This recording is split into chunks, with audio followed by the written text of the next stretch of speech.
মিমকে সরি বলার ঘটনা অস্বীকার পরিমণির।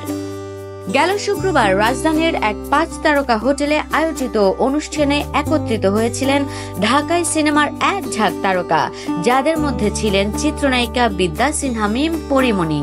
তবে এই দুই নায়িকার মুখ দেখা দেখি বন্ধ ছিল প্রায় 1.5 বছর। বছরখানেক আগে স্বামী শরীফুল রাজের সঙ্গে মিমের বিবাহ বহির্ভূত সম্পর্কের অভিযোগ তোলেন পরিমণি, যে কারণে প্রকাশ্যে দ্বন্দ্বে জড়িয়ে পড়েন মিম পরি।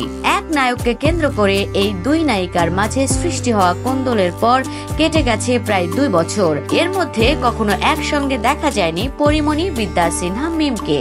তবে শুক্রবার ঢাকা ফ্যাশন ডে 2024-এ চিত্রনায়ক শাকিব খানের সঙ্গে র্যাম্পে হাঁটেন এই দুই নায়িকা, যেখানে মিম পরীকে বেশ হাস্যোজ্জ্বল অবস্থায় দেখা গেছে।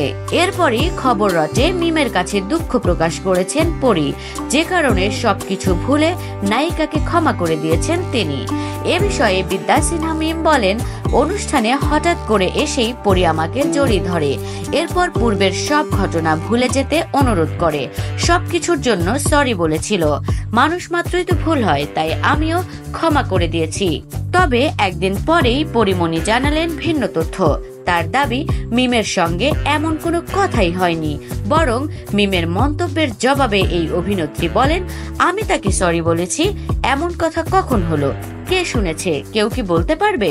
এটা কি স্বপ্নে হয়েছে? এ তো দেখছি সেই স্বপ্নে খাবার খাওয়ার মতো।